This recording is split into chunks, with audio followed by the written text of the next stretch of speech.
Welcome back, Mere Mortalites, to a relatively new edition here in the Mere Mortals. I'm going to be doing a monthly review at the very least. So if you've been listening to the podcast for a little while, you do know that we do monthly goals. We talk about what's been happening, what's working for us, and what we're going to be planning on to the future. And I thought, look, I'll do something a little bit different in which I will reflect on the month that has been. So here I'm going to be looking at May for myself and kind of extracting what are the learnings, the positive things, the downsides, what didn't work, to try to extract the good stuff and play it back to you individuals to see if it's at all of a benefit. I've called it some timeless wisdom that I've picked up over May. Now, in short order, I do this already, so it's basically something that I'm trying to play out to me Immortalites at home in terms of, hey, this is things that I note down from if I'm going to be specific, I go through a daily journaling practice. It kind of changes through the month or through the years that I'm doing it, but in general, there's a little bit of a summary of how I'm going on a day-to-day basis. I reflect on that on a month basis, summarizing, the highlights, the good stuff, so that when I'm going back and reflecting on, hey, how did the year go and whatnot, I relatively go and check the months as opposed to checking on the days. I will go and check the days if I need to, if I want to look at something or reminisce in the past. But it's the monthly summaries that really help me out to summarize, find the learning, find the stuff that was good through a particular month.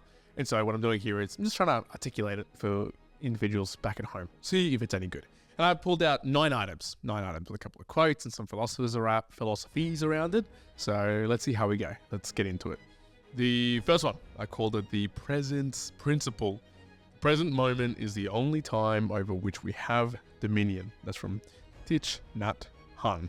So the philosophy around that, right, is the embracing the power of now, for it is the only moment where life truly unfolds, engaging fully and authentically with the present to shape a meaningful existence. So the present principle came up for me at the very least because during the month I was over in Japan, and one of the big things I wanted to do while there was a twofold of kind of vlogging every day, an internal vlog. Right? It's not something I'm going to be sharing out openly to the world, but it was something with me and my family to reminisce on, go look back at memories, and to be present.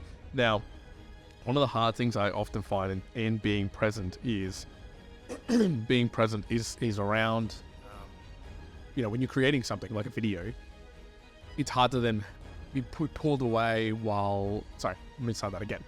If my daughter's walking around and we're in Japan and something's occurring, it sometimes is hard to try to be videoing something and still be in the present. So the whole reason of not publicizing those particular vlogs, not trying to edit them in whatever way, is because those sort of vlogs or videos that I created were very short, very sharp. It was very much me talking with her, talking with the family, and it kept the thread of being really, really present, which was at least one of the things I really, really wanted. So that was phenomenal for me. The other one, this is just in general around presence, or the power of being present, was also some through the month as well. It kind of comes into another piece, but just being sick and not being able to use or leverage what for me is really a great benefit, which is training, just gymming, doing other things. I found myself just thinking all over the place, or thinking of things I needed to do from a work perspective, a podcast perspective, and what have you. So out of the notes really came out there is a power in presence and being able to be just in the moment of what you're doing. Second one, health as the foundation of success. Take care of your body. It's the only place you have to live. Look, self-explanatory. As I mentioned, there was sort of coming off the back of Japan. I got quite sick towards the tail end of that trip. And to be frank with you, it's only been the last few days I've gone really over it. And we're well into June at the moment where I'm recording this right now. It kind of sucks. It always sucks. We experience this of not being 100%, not being able to pursue whatever you have in mind that you want to pursue at 100% or with a full passion that you have. And it once again reminded me, and through the notes sort of came out of how important it is to be functional, to be healthy, to do the things that you need. One thing in particular, however, is I had a trip with Karen down to Sydney, and we actually found ourselves having a really enjoyable time, but also we overdrank, and the following day wasn't good, right? Hungover, didn't feel like wanted to eat properly, was supposed to maybe go for a walk, didn't even do that. And it once again made it really crystal clear to me. I'm in a stage of my life now, which I'm sure most of you might go through that stage. Maybe you're still in the up and coming part of adulthood where you have to experience that. But for me, I was like, you know what? I don't need that anymore. And it places or takes away a lot of what I would consider the health wardens in my life right now that I don't want to do again. So that was some good real learning points to pick up. The third one, the dialogue of the divine. Communication to a relationship is like oxygen to life. Without it, it dies. That's from Tony Gaskin. The philosophy there, fostering a culture of open and empathetic communication. The strength of our relationships lies in our ability to speak and listen with sincerity and compassion. Dialogue and conversation. Dialogue and conversation. Dialogue and conversation. I'll say it one more time. Super important throughout the month. Once again, this always comes up really for me. It was recognizing, wow, how much better is life when you're communicating correctly, when the dialogue that you're having between people is transparent, it's truth, it's open, it's honest, you're not holding it back. It is hard to find, obviously, people to do that with my partner, with my family. It is a lot easier these days, but doesn't always happen, right? And there was a bit of a reminder of, having the dialogue of the divine does help out in just crushing through some of the fluffy / anxiety-inducing / kind of worthless time that you'll spend ruminating or thinking about other things when you could have just talked about it and been very direct. The fourth one, mindful mastery. Mindfulness isn't difficult. We just need to remember to do it. That's from Sharon Salzberg. The philosophy there is cultivate mindfulness as a path to inner peace and clarity. Through mindful presence, we transcend the chaos of the mind and find harmony in every moment. So this is slightly adjacent, but just mindfulness, so just being mindful of the present, of what you are doing, to be, and here's probably why it popped up as part of our summary, is that throughout the month, we started really shifting the idea of talking to our daughter and saying, hey, careful, which is such a default for myself, when she's doing something new, something that I'm scared that she's going to get hurt, and changing it to, hey, be mindful, hey, please be mindful.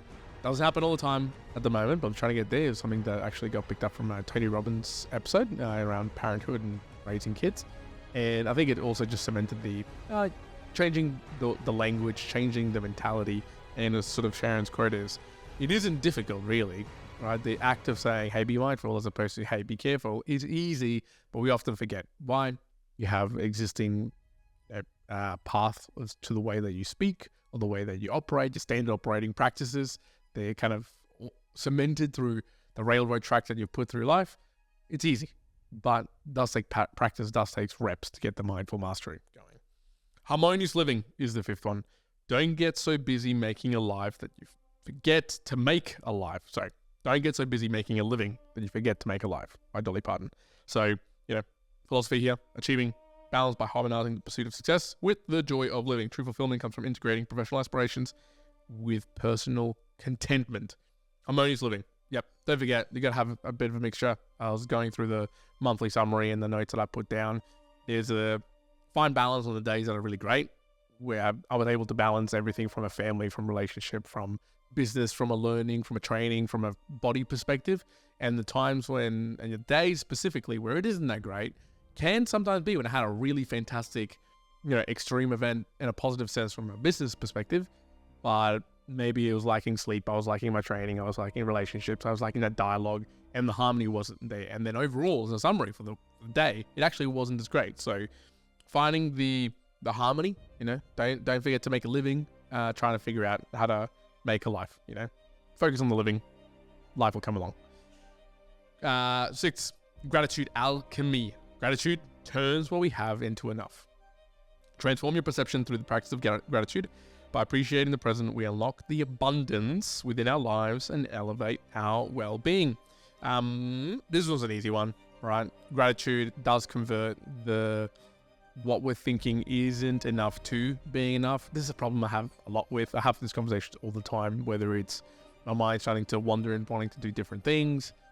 It is so clear to me that when I can focus on gratitude of what I've got right now, what I had a little while ago, it turns into enough very, very quickly. So don't forget that. 7th, the Excellence Ethos. Quote, we are what we repeatedly do. Excellence then is not an act, but a habit, from old mate Aristotle. Yes, it is not an act, but a habit. The philosophy, embark on a relentless pursuit of excellence through continuous self-improvement. Greatness is forged in the habits we cultivate and the dedication we uphold. Yes, excellent ethos. These are a couple of notes that were picked up just on the reviewing. Hey, when things went well, it was because of the excellence that was produced. It wasn't a one-time act. It was the habit seen on consecutive days that achieved or allowed for something. It also popped up because of some of the notes I was taking from my daughter as well around what is important. And so that excellence ethos was a kind of clear summary call out of learnings for the month. The 8th, resilient transformation, quote here, the measure of intelligence is the ability to change, by Albert Einstein. And the philosophy there is embrace change with resilience and adaptability. By transforming challenges into opportunities, we evolve and thrive in an ever-changing world. There was plenty, as always, as every human out there, as every mere mortal has challenges. And there was occasions where I was able to be successful in turning that into not so much a positive, but at least trying to be resilient to the fact. No sleeps on some particular days due to a challenging sleep schedule with our daughter. There was sickness. There was trying to handle quite a lot of things from a business perspective that are happening. I found pockets of resilience, and it was a good reminder to really becoming resilient or transforming some of the mentality that we have around certain ideas or defaults that we find ourselves thinking into a more resilient individual. Did I do that all the time? Hell no, right? That's what we call the mere mortals. We don't do this all the time. But it was a key call out as well of, hey, that was a good learning. That was a good thing to happen. I want to see more of that. And the last one here, precision in the particulars. Details create the big picture, from Sanford L. Well, the philosophy, master the art of attention to detail to achieve excellence. In the meticulous crafting of the small, we build the foundation for grand achievements. And this one was more of a business context than it was other areas in my life, although it does apply, but that's where it actually came from. And it's always the keyword, precision. Precision is such a key, almost like secret tool that not a lot of people apply. And at least I'm talking here business, but again, applies most other places in life. To be precise is really challenging. Why? For most individuals, but powerful. Why is it challenging? Because we often don't know exactly what we're either articulating, what our outcome is, what we're actually asking of someone. If you go to someone in a workplace and you're saying, hey, I need you to do this by a particular date, that's pretty good, right? If you're talking about SMART goals or very effective goal setting, yeah, that's pretty good. But if you can get really precise in the, hey, I need you to do this by this date, this is what it looks like, this is what it might appear, this is the support that you can give, I need you to reply in this way, right? The more precise, and I'm not talking about micromanaging, I'm talking about just being really transparent and precise in the information that you're trying to provide, right? That a well-formed question is half the answer. And being precise just worked really well this particular month, as it has for many, many, many months and years for myself, or at least in the conversations that I have. But I went, yeah, that was another clear call out of some of the notes that I was taking and forms part of the timeless wisdom from May. So, mere mortalites, what did you think of this sort of session? I'm just talking through of my notes, summarizing it. I already do this. Once again, just presenting it out to individuals to either challenge me if you think that I'm incorrect. Am I talking too much in platitudes? Do you want to see it in a little bit different? We try out different things here in the mere mortal. So let us know what you thought of today's session. Again, you can support us in many ways. Time, talent, treasure. You can spend the time listening to this. You can talent. You can, again, communicate back and forth in the many channels that we have. Or if you enjoyed this, or if there's better ways to do it, treasure, you can send through a Boostergram. You can stream through Satoshis on all the good apps out there. Go see our support page on our website if you want to see what all the details are about. But for now, I'm going to leave it there. Mere mortalites. I hope you're well wherever you are in the world. That was Timeless Wisdom 1 out.